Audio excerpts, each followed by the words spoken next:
Chapter number 2 Netaji का चश्मा आधा एक्सप्लेन कर चुकी थी, हाफ एक्सप्लेनेशन हो चुका था। तो ये पार्ट 2 है और लेसन के आगे का कंटिन्यूएशन आप यहाँ से देखिए। दूसरी बार जब हालदार साहब उधर से गुजरे तो उन्होंने मूर्ति में कुछ अंतर दिखाई दिया। ध्यान से देखा तो पाया कि चश्मा दूसरा था। अब जब वहाँ से दूसरी बार जब हालदार साहब गए तो उन्होंने क्या देखा कि वह चश्मा जो था वो दूसरा लगा हुआ था। पहले मोटे फ्रेम वाला चौकोर चश्मा था, अब तार के फ्रेम वाला गोल चश्मा था। तो हर बार जब हालदार साहब वहां से गुजरते थे तो चश्मे में कुछ ना कुछ अलग दिखाई देता था। पहला चश्मा कैसा था? चौकोर था, यानी कि स्क्वायर शेप का था। और दूसरी बार कैसा था? गोल था। हालदार साहब का कौतूहल बढ़ा। कौतूहल का मतलब होता है एक्साइटमेंट। तो बहुत बढ़िया, वाह भाई, क्या आइडिया है। मूर्ति कपड़े नहीं बदल सकती लेकिन चश्मा तो बदल सकती है।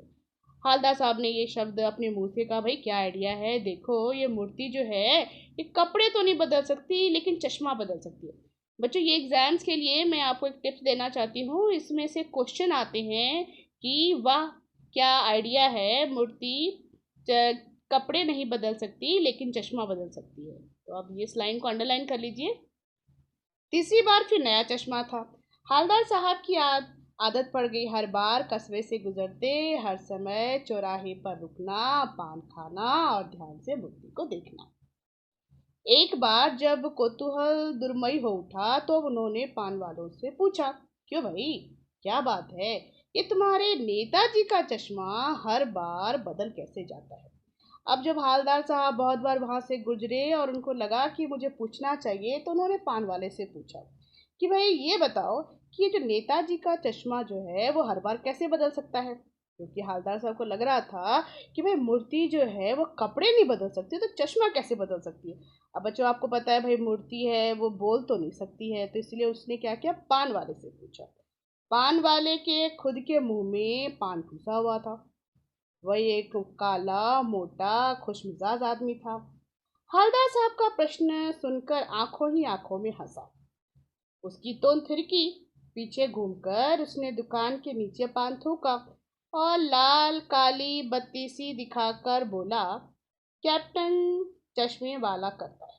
अब जब ये जो पान वाला था उसने हालदार साहब की बात सुनी तो उसने क्या किया, उसकी तरफ देखा और फिर उसने जवाब दिया कि भाई ये जो कैप्टन चश्मे वाला है वो बदलता है। तो उसने पूरा सेंटेंस नहीं बोला बल्कि एक वर्ड बोल के छोड़ दिया कि कैप्टन चश्मे वाला करता है।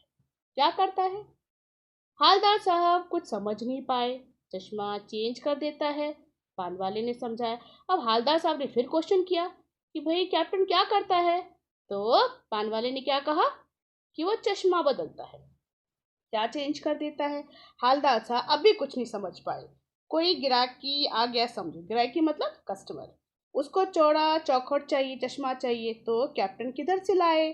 तो उसको मूर्ति वाला दे दिया और उधर दूसरा बिठा दिया। मान लो कि उसके पास कोई दूसरा आता है चश्मे के लिए पूछने के लिए, तो क्या करता है कैप्टन, जो मूर्ति के ऊपर चश्मा लगा हुआ है वो क्या करता है, निकाल देता है और फिर मूर्ति के ऊपर दूसरा चश्मा लगा देता है। अब हालदार साहब को बात कुछ कुछ समझ में आई। एक चश्मा वाला है जिसका नाम कैप्टन है। अब हालदार साहब को भाई बातें समझ में आने लगी कि पान वाला क्या बोलना चाहता है। उसने नेताजी को बगैर मूर्ति वाले चश्मे बुरी लगती है, बल्कि आघात होता है। आघात का मतलब क्या होता है? दुख होना। मानो चश्मे के बगैर नेताजी को असुविधा हो रही है। इसीलिए वो अपनी छोटी सी दुकान की उपलब्धि गिने चुने फ्रेम में से एक नेताजी की मूर्ति पर फिट कर देता है। अब उसके दुकान में जो चश्मा था, इतनी बड़ी तो दुकान थी नहीं नेताजी उसकी कैप्टन की, तो वो क्या करता था कि नेताजी का जो मूर्ति था ना वहीं पे एक स्टैंड लगा रखा था और अपने चश्मे को बेचने के लिए चश्मा नेताजी को पहना देता था। मान लो कोई आता और कहता भाई मुझे ऐसी चश्मा चाहिए, तो उसमें से निकाल के उसको दे देता और फिर दूसरा चश्मा नेताजी को लगा देता था। जैसा मूर्ति पर लगा होता तो कैप्टन चश्मे वाला मूर्ति पर लगा फ्रेम संभवतः नेताजी से क्षमा मांगते हुए ग्राहकों को दे देता था। अच्छा देखो, यहाँ पे जब भी वो चश्मा उतारता था और उसको लगता था कि भाई नेताजी को जो है बुरा लगेगा, तो इसके लिए कैप्टन क्या करता था, उस मूर्ति से माफी मांग लेता था, भाई नेताजी आप मुझे माफ करिए, मैं ये चश्मा ग्राहक को दे देता हूँ और इसके बदले में मैं आपको दूसरा चश्मा लगा देता हूँ। अब बाद में नेताजी को दूसरा फ्रेम लौटा देता। वाह भाई, खूब, क्या आइडिया है। लेकिन भाई एक बात अभी भी समझ में नहीं आई। हालदार साहब ने पान वाले से पूछा, नेताजी का ओरिजिनल चश्मा कहाँ है? अभी भी जो हालदार साहब थे वो बेचारे अभी भी बहुत कंफ्यूजन में थे। उन्होंने फिर क्वेश्चन पूछा पान वाले से, अच्छा ये बताओ, ये सब तो ठीक है कि नेताजी का ओरिजिनल चश्मा कहाँ है, लेकिन भाई एक बात अभी भी समझ में नहीं आई कि हालदार साहब ने पान वाले से फिर पूछा कि नेताजी का ओरिजिनल चश्मा कहाँ है। पान वाला दूसरा पान मुंह में ठूस चुका था। दोपहर का समय था, दुकान पर भीड़ भाड़ अधिक नहीं थी। वह फिर आंखों ही आंखों में हंसा और उसकी तोंद थिरकी। कत्थी की डंडी पीछे फेंका, मुड़कर नीचे पान की पीक थूका और मुस्कुराते हुए बोला, मास्टर बनाना भूल गया। जब हालदार साहब ने दूसरी बार क्वेश्चन फिर से पूछा कि भाई ओरिजिनल चश्मा क्या हुआ, सब बात आपकी समझ में आ गया कि भाई एक कैप्टन है, वो इस तरह से नेताजी को चश्मा पहनाता है, लेकिन मुझे एक बात अभी भी समझ में नहीं आ रही कि भाई इसका ओरिजिनल चश्मा कहाँ है। तो पान वाले ने उत्तर दिया कि एक मास्टर जी जो है वो बनाना भूल गए, जिन्होंने ये मूर्ति बनाई थी। पान वाले के लिए एक मजेदार बात थी। अब पान वाले के लिए स्टोरी कैसी थी, काफी इंटरेस्टिंग थी। वो सभी लोग जो उसकी दुकान पर आते थे, पान खाते थे और पान वाले से जब भी कुछ बातें करते थे तो पान वाला जो है इस मूर्ति के बारे में भी बहुत लोगों को इस तरह से किस्से सुनाता था।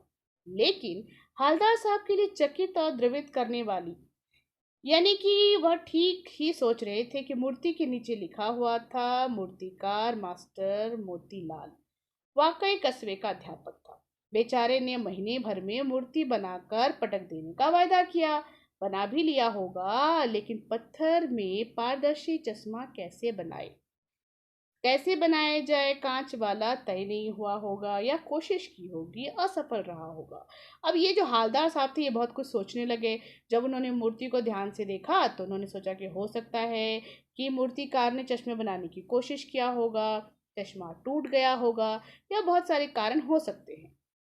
बनाते बनाते कुछ और बारीकी की चक्कर में चश्मा टूट गया, या पत्थर का चश्मा अलग से बनाकर फिट किया होगा और वह निकल गया। उफ, अब ये हालदार साहब जो थे अपने मन में चश्मे के बारे में बहुत सारी बातें सोचने लगे। या तो कांच का चश्मा होगा, या तो संगमरमर का पतला वाला चश्मा होगा, या वो चश्मा बनाना भूल गया होगा। ये बहुत सारी बातें सोच रहे थे। हालदार साहब को यह सब कुछ बड़ा विचित्र और कौतूहल भरा लग रहा था। इन्हीं ख्यालों में खोए खोए पान के पैसे चुकाकर चश्मे वाले की देशभक्ति के समक्ष नतमस्तक होते हुए वह जीप की तरफ चले। फिर रुके, पीछे मुड़कर देखा, पान वाले के पास जाकर पूछा, क्या कैप्टन चश्मे वाला नेताजी का साथी है या आजाद हिंद फौज का भूतपूर्व सिपाही? अब ये सारी बातें सोचकर जो कैप्टन था, जो हालदार साहब थे, उनके मन में बड़ी एक्साइटमेंट होने लगी कि भाई उसका नाम जो है कैप्टन क्यों है। फिर वो पान वाले के पास आया तो उसने फिर पान वाले से क्वेश्चन पूछा, अरे ये नेताजी सुभाष चंद्र बोस के साथी थे या क्या कहते हैं आज़ाद हिंद फौज के कोई सिपाही थे? पान वाला एक नया पान खाया। पान वाले ने फिर, चूंकि वो पान वाला है ना, उसको पान खाने की आदत है, तो उसने फिर से एक नया पान बनाकर बनाकर रखा था। उसने फिर पान जो है अपने मुंह में डाला। पान पकड़े हुए हाथ को मुंह के 1 इंच दूर रोककर उसने हालदार साहब को ध्यान से देखा। वो पान खाने ही वाला था कि उसने तभी अपने हाथ को मुंह के पास लाकर रोका और ध्यान से जो है वापस जो है वो हालदार साहब को देखने लगा। फिर अपनी लाल पीली बत्ती सी दिखाकर मुस्कुराकर बोला, नहीं साहब, वो लंगड़ा क्या जाएगा फौज में, पागल है पागल। वो देखो, वो आ रहा है, आप उसी से जाकर पूछ लो, फोटो वोटो खिंचवा दो उसकी। हालदार साहब को पान वाला द्वारा देशभक्त की इस तरह मजाक उड़ाए जाना अच्छा नहीं लगा।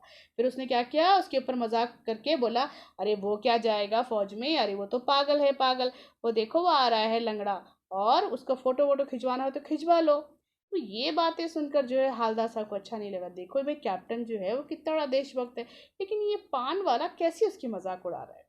मुड़कर देखा तो अबाक रह गया जब उसने देखा कि वाकई वो जब हालदार साहब थे वो पीछे मुड़ के देखे तो वाकई में कैप्टन आ रहा था। वह एक बेहद मुड़ियल, अब यहाँ पे बताया जा रहा है कि भाई कैप्टन कैसा था। वह एक बेहद बूढ़ा मरियल मरियल सा लंगड़ा आदमी, सर पर गांधी टोपी और आंखों में काला चश्मा लगाए, एक छोटी सी संदूकची मतलब ब्रीफकेस और दूसरे हाथ में एक बांस टांगे हुए था। और चश्मे लिए अभी अभी एक गली से निकला। अब तक एक बंद दुकान के सहारे अपना बांस टिकाया, तो इस बेचारे की दुकान भी नहीं। अब क्या किया, वो एक पास में एक दुकान, तो वहां पे एक उसने साइकिल रोकी मूर्ति के पास में, और पास में जो दुकान बंद था वहां पे उसने वो बांस वाला स्टैंड लगा दिया। तो हालदार साहब को पता चला कि भाई अच्छा इसके पास दुकान भी नहीं है। फेरी लगाता है। फेरी लगाता कौन है? जो चक्कर लगा के ना सामान बेचता है ना, उसको फेरी वाले बोलते हैं। देखा होगा आपने, गलियों में आवाज लगाते हुए घूमते रहते हैं। हालदार साहब चक्कर में पड़ गए। पूछना चाहते थे इसे कैप्टन क्यों कहता है। वह हालदार साहब के दिमाग में फिर एक क्वेश्चन आया, भाई इसको कैप्टन क्यों कहते हैं? क्या यही इसका वास्तविक नाम है? क्या यही इसका ओरिजिनल नेम है? लेकिन पान वाले ने साफ मना कर दिया कि अब वह इसके बारे में और बातें करने को तैयार नहीं है। अब इससे पहले कि भाई कैप्टन क्वेश्चन पूछता, पान वाले ने इशारे में पहले ही बोल दिया, भाई मैं कुछ नहीं बताऊंगा अब इसके बारे में, कैप्टन के बारे में। ड्राइवर भी बेचैन हो रहा था। दूसरी तरफ जो ड्राइवर था हालदार साहब के, वो भी बेचारा बहुत परेशान हो रहा था, भाई जल्दी चलो। काम भी था। हालदार साहब जीप में बैठ गए। हालदार साहब फिर जीप में बैठ गए। 2 साल तक हालदार साहब अपने काम के सिलसिले में इसी कस्बे से गुजरते रहे। नेताजी की मूर्ति के बदलते हुए चश्मे को देखते रहे। कभी गोल चश्मा होता, कभी चौकोर, कभी लाल, कभी काला, कभी धूप का चश्मा, कभी बड़े कांच वाला गोगल्स, और कोई ना कोई चश्मा होता जरूर। अब इस तरह से जो है 2 साल गुजर गए, और जितनी बार भी हालदार साहब वहां से गुजरते तो हमेशा देखते रहते कि नेताजी की मूर्ति पर चश्मा बदलता रहता। फिर धूल भरी यात्रा में हालदार साहब को कौतूहल से प्रफुल्लित करके क्षण देने के लिए, और हमेशा जब भी वहां से हालदार साहब गुजरते तो उनके अंदर बहुत ज्यादा एक्साइटमेंट होता कि भाई आज जो है वो नेताजी के चेहरे पर कौन सी चश्मा होगा। फिर एक बार ऐसा हुआ, अब क्या हुआ, यहाँ पे कहानी थोड़ी सी बदली। फिर एक बार ऐसा हुआ कि मूर्ति के चेहरे पर कोई भी चश्मा नहीं था। एक दिन ऐसा भी आया कि जिस दिन मूर्ति के चेहरे पर कोई भी चश्मा नहीं था। उस दिन पान की दुकान भी बंद थी। चौराहे की अधिकांश दुकानें बंद थी। हवलदार साहब ने देखा कि एक दिन ऐसा भी था कि जबकि पान का दुकान भी बंद था और चौराहे की जितनी दुकानें थी सभी बंद थी। अगली बार मूर्ति की आंखों पर चश्मा नहीं था, और उसने शायद देखा दूसरी बार भी मूर्ति की आंखों पर चश्मा भी नहीं था। हालदार साहब ने पान खाया और धीरे से पान वाले से पूछा, क्यों भाई, क्या बात है? आज तुम्हारे नेताजी की आंखों पर चश्मा नहीं है। हवलदार साहब बहुत एक्साइटमेंट थे, तो उन्होंने पूछा कि भाई क्या बात है, ये जो तुम्हारे नेताजी है इनकी आंखों पर चश्मा नहीं है। पान वाला उदास हो गया। उसने पीछे मुड़कर मुंह का पान नीचे थूका और सिर झुकाकर अपनी धोती से सिरे से आंखें को पोंछता हुआ बोला, साहब, कैप्टन मर गया। और कुछ नहीं पूछ पाए हालदार साहब, वह चुपचाप खड़े रहे। फिर पान वाले के पैसे चुकाकर जीप में जाकर बैठकर रवाना हुए। अब यहाँ पर बताया गया है, लेखक ने क्या बोला कि कैप्टन जो है वो मर चुका था। बार बार सोचते रहे क्या होगा उस कौम का जो अपने देश के खातिर घर गृहस्थी, जवानी, जिंदगी सब कुछ होम देने वालों पर हंसते हैं और अपने लिए बिकने के मौके ढूंढते हैं। दुखी हो गए। 15 दिन बाद फिर कस्बे से गुजरे। कस्बे में घुसने से पहले ही ख्याल आया कि कस्बे की हृदय स्थलियों में सुभाष की प्रतिमा की अवश्य ही प्रतिष्ठा होगी, लेकिन सुभाष की आंखों पर चश्मा नहीं होगा। अब हालदार साहब जब 15 दिन के बाद फिर उस वहां से गुजरे, तो वो जो अपने जीप में गाड़ी में बैठे बैठे सोच रहे थे कि भाई उस वहां पे जो है मूर्ति होगा, लेकिन मूर्ति की आंखों पर जो क्या है, चश्मा नहीं होगा, क्योंकि मास्टर बनाना भूल गया था। और कैप्टन जो उसको रोज चश्मा बदलता वो तो मर चुका था। आज वह रुक नहीं पाया। पान भी नहीं खाएंगे। अब यहाँ पे जो है कि सोच रहे थे कि भाई आज मैं चौराहे के पास रुकूंगा ही नहीं। हालदार साहब सोच रहे थे पान भी नहीं खाऊंगा, और भाई मूर्ति की तरफ तो बिल्कुल ही नहीं देखूंगा, वहां से सीधे निकल जाऊंगा। ड्राइवर से कह दिया कि चौराहे पर रुकना नहीं, आज बहुत काम है, पान आगे कहीं खा लेंगे। लेकिन आदत से मजबूर आंखें चौराहे के पास आते ही मूर्ति की तरफ उठी। कुछ ऐसा हुआ कि चीखे, रोको रोको। जीप स्पीड में थी। ड्राइवर ने जोर से ब्रेक मारा। रास्ते चलते लोग भी देखने लगे।